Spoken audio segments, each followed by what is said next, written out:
Assalamu alaikum. I am Advocate Shehla Javed. Today my topic is protection against harassment of women at workplace. So I have selected this topic because the number of harassment cases are increasing day by day. Harassment is in all the institutions, whether it is a factory, a hospital, school, college, university, even madrasas.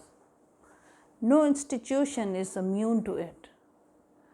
But surprisingly, reported cases are few in number.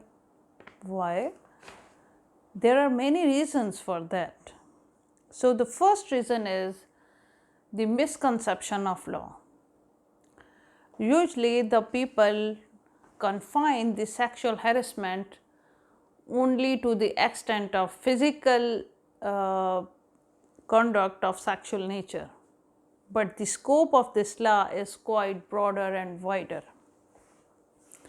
Another reason for not complaining of sexual harassment case is that the people in our society, the women, they think that if they will report the sexual harassment case, so it will bring a shame and disgrace to their personalities and to their families. Another reason, the very common reason, is that the women, especially from the poor and lower middle class, when they come out from their houses for the workplace, they face harassment in their streets, then at the bus stops or wagon stop, then in public transport, and finally in their workplace. So they experience harassment so frequently that they think it is something normal. They tolerate this harassment and they don't bother to complain at any forum.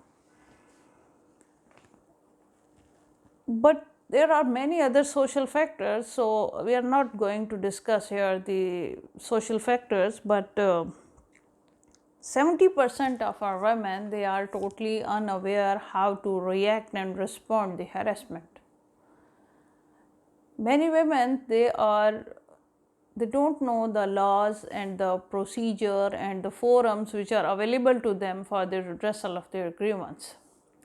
So today I selected this topic because I will try to explain the law and the procedure in such a simple way that the women from every background can understand the law, its scope, and they would be able to present their own case at any forum. So the basic question is, what is the harassment and how the law defines harassment? So the law is Protection Against Harassment of Women at Workplace, Act 2010. So how it explains harassment? It explains harassment in section H. Harassment means any unwelcome sexual advance, request for sexual favor, or verbal or written communication, or physical conduct of sexual nature. So the physical conduct, if I explain in simple words, so the original text is quite lengthy, so I have divided it into two parts so that I can explain it in the simplest possible way. So physical conduct mean like touching, pinching, kissing, hugging. All these actions come within the definition of harassment. Oral and verbal communication, they include the harassment by the phone calls, by text messages, by voice messages, email, etc. Sharing and exposing of sexual material through all kinds of medium, the comments on the body and the clothing of a woman, obscene gestures, crude jokes, all these actions all these words and gestures, they also come within the definition of sexual harassment at workplace as defined by the law. Now come towards the second part of this definition. Sexually demeaning attitudes causing interference with work performance or creating an hostile or offensive work environment, or the attempt to punish the complainant for refusal to comply to such a request or is made a condition for employment. So, offensive or hostile environment. How can offensive environment can be created at a workplace? There are some incentives which are used, which are given to a woman to exploit her.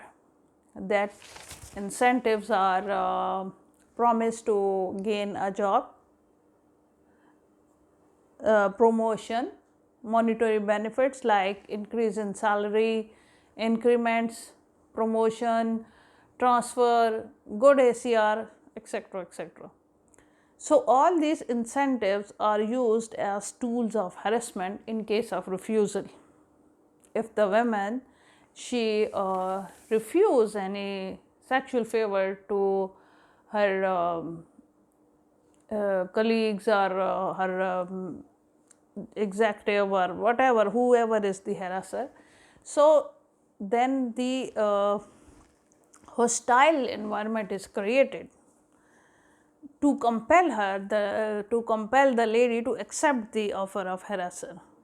So, how this offensive environment or the hostile environment is created, that if a woman is very hardworking and her promotion is due, by withholding the due promotion or threatening her to transfer her to remote area, distorting her evaluation report. So, these are the tactics, these are the tools of harassment. So, to pressurize her to accept the offer of sexual favor. And in this way, naturally, if this kind of environment will affect the efficiency of a woman, and she is not comfortable with this kind of environment. So, this all type of these things, they come within the definition of harassment. Now, come towards the third portion of the definition of harassment, was that to attempt to punish the complainant for refusal to comply of such request. So, if a harasser is your chief executive or at a very powerful place, and the women who refuse to give any favor, then she must be ready to face the consequences of that refusal. So, now she is left with only 2 or 3 options. If she refuses, if harasser is the owner of a factory or among the chief executives, so what can a lady do? She can quit the job, a safe exit, either to accept the offer of harasser and be a victim. But there is a third option as well. Come forward and fight back. Take the legal help at this stage. This law is specially made, or this has a special objective to provide the harassment free environment for the women.